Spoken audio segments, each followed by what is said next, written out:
Our next guest made this claim about ISIS weaponizing drones last week right here on Fox and Friends.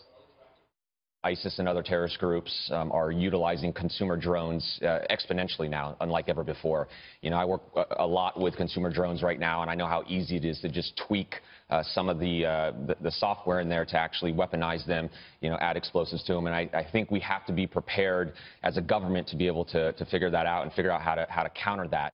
Well, the government is listening. Now Homeland Security is confirming these concerns.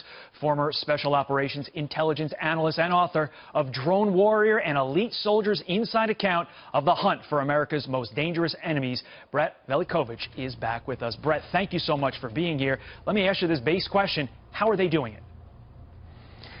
Well, you know, the battle for Mosul, I got to tell you, is a wake-up call in drone defense in the United States. And the fact is that ISIS was taking these drones and weaponizing what was really just a rudimentary surveillance capability with consumer drones, and essentially taking a device that allowed them to drop grenades on top of soldiers or Iraqi coalition troops that are out there fighting them every day. And so at one point last February, reports from the field were showing that dozens of consumer drone attacks were taking place against coalition forces, and it really was the fact that they were able to take these mechanisms and add them to the bottom of a drone, which allowed them to then drop grenades at a location of their choosing. Okay, this seems like it's relatively simple to do, so how do we stop this here in the U.S.?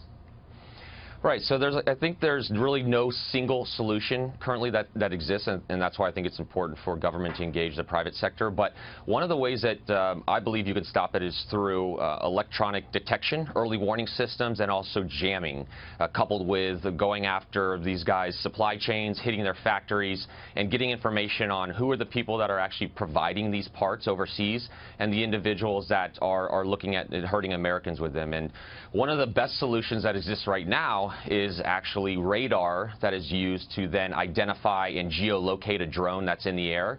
And then essentially what it does is it uses frequency jamming to blast radio waves at the drone that ends up essentially paralyzing it and making it either fall out of the sky or return back to base. Now, the problem with that is that ISIS engineers started figuring out how to get around that.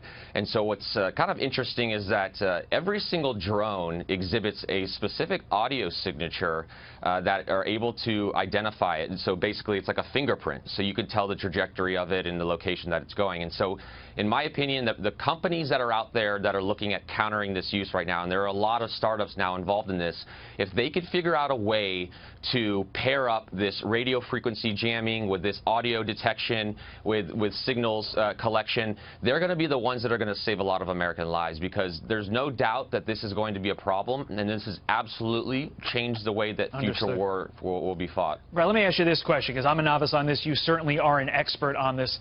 If it has a grenade on it and it's disabled, if it's paralyzed, as you say, and drops out of the sky, what happens?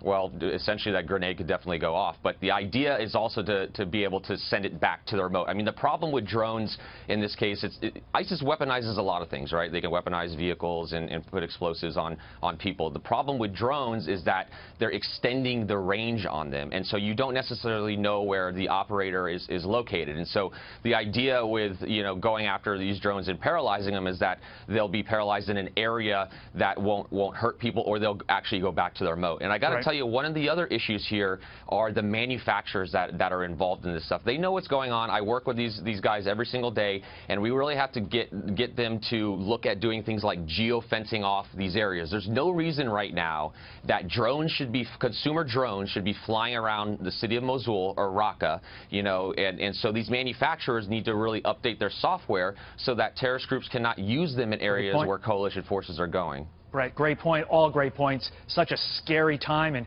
such a scary new technology for that time. Brett Velikovich, thanks so much.